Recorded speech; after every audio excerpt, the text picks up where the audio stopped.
What's up, Anamangians? And welcome back. So, last week, I binge watched a new show on Netflix called Black Summer. This is a show about a zombie apocalypse, and the show doesn't take any time at all getting you into the meat of the story. It actually throws you into straight chaos. And this is a show that, in my opinion, does that very, very well. There's a lot of moments in this show when you just feel like, I have no idea what I would do in that situation. I'd be super terrified. My heart was constantly pounding, and I was constantly in fear for the people that I was watching throughout watching the entire show. Now, I really enjoyed it, but that's not to say that it's not without its flaws. And I'm gonna kind of go through what I did like about it, what I didn't, and whether or not you should binge watch this yourself.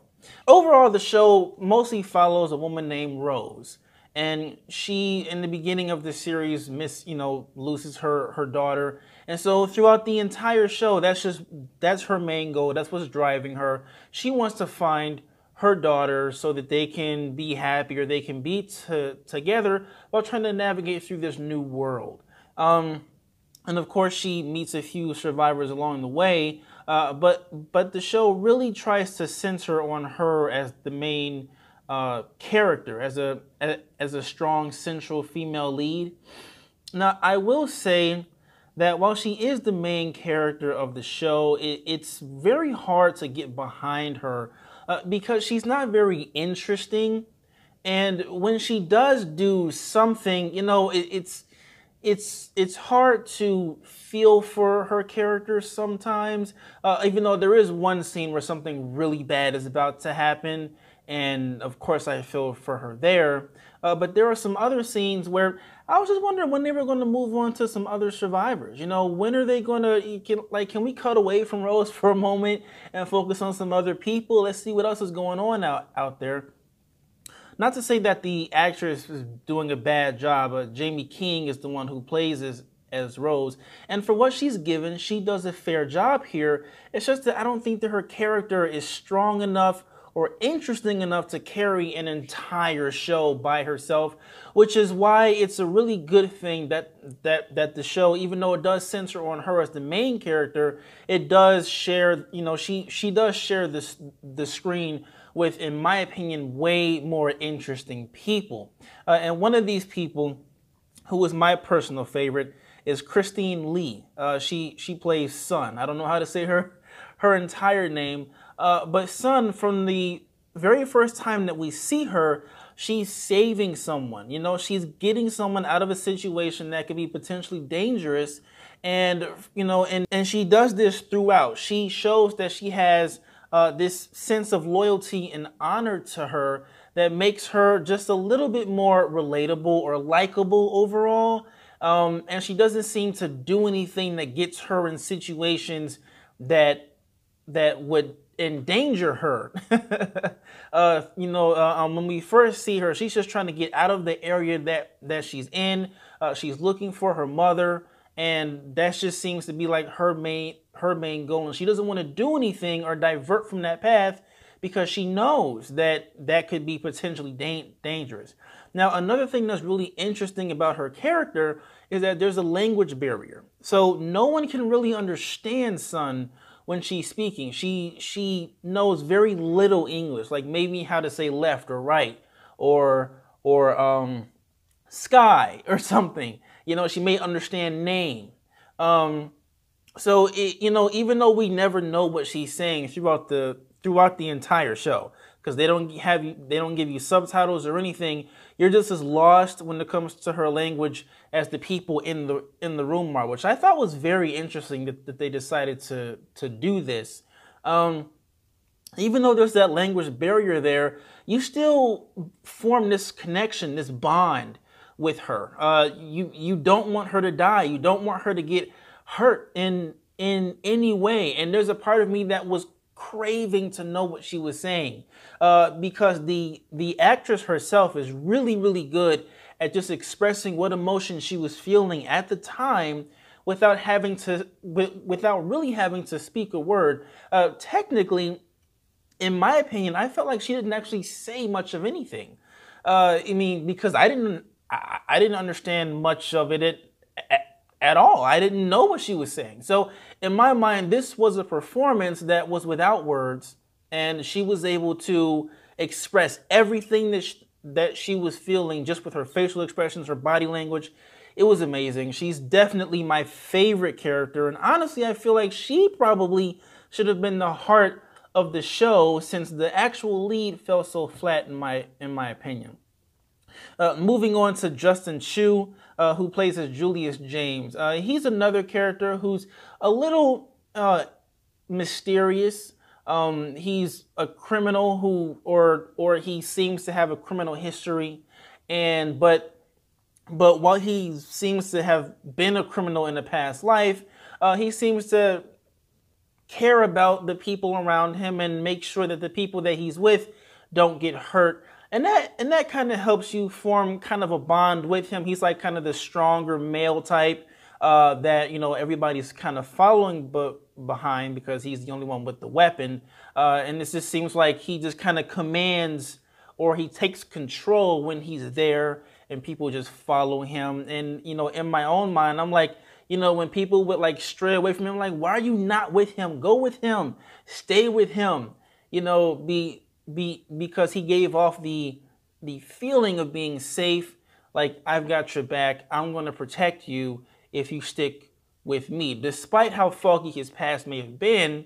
And the show does try to explore that a little bit, although if you ask me, I feel like, you know, exploring his past was kind of shoehorned in a bit, because it just, you know, it just wasn't, in my opinion, as interesting as some of the other things going on. I didn't feel like it was necessarily important.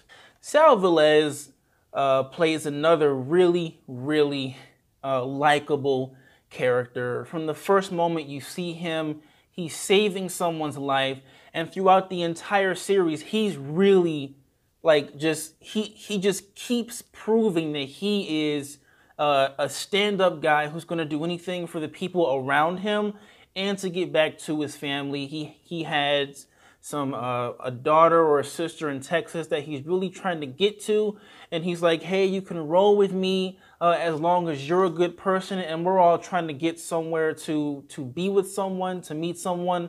So how about we do that? And I was just really behind this character. I think from maybe the second episode on, he was just so likable. He did a lot of things that I'm not sure I would have been able to do myself, but that I would have wanted to do. He's the person I would have wanted to be in a situation like this. And I really respected his character a lot. I really liked him. I feel like Sal Velez did a fantastic job in his performance. Because you could see his anguish, his agony, his persistence in trying to get to his family and try to keep those around him safe. There's a certain point within the series when some people that he's become really close to, they're in danger. You know, him and them, and he has to make a decision: is it him or is it them? And of course, you know, he's a good guy, so he makes the right choice. But just that entire scene is just really, really gripping, and it's just made so much better by his performance and just how likable that character is. You don't want anything to happen to this character. You just want him to survive. You want him to make it back.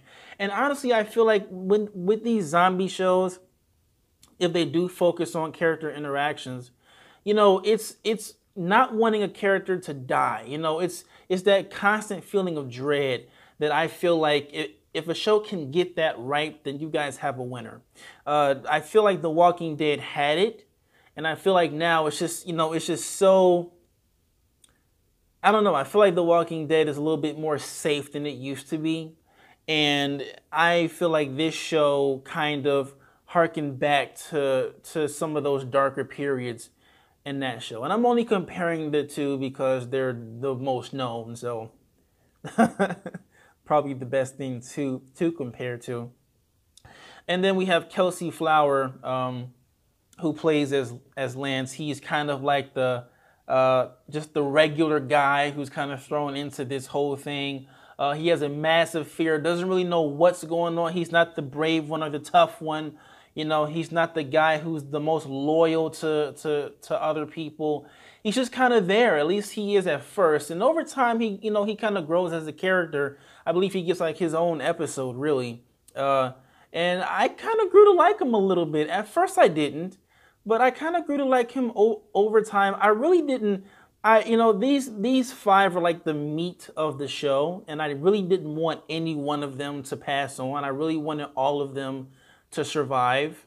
But, specifically Son and William, who, who were my favorites in the entire show. I did grow to like Lance, and Julius James and Rose, they were okay.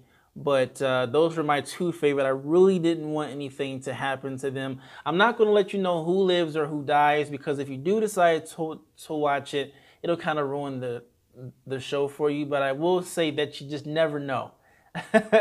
You just never know who's going to live, who's going to die in this thing. And it's a tough watch. It really is. There are some moments when it's genuinely scary. There's one episode that takes place in a school, and the mounting dread that you feel for these characters in this place is just ridiculous. It's ridiculous.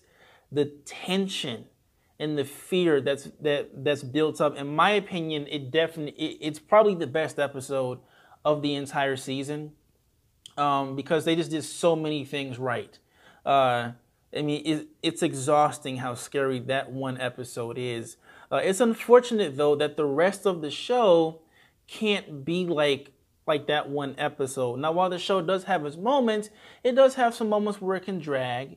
It does have its moments when you're just kind of waiting for it to get back to a certain group of people, instead of focusing on this one person or these people, because their stories are not as interesting. So you do have an imbalance there. I will say that. You do have an imbalance. And the ending is not as satisfying as I would have liked it to be.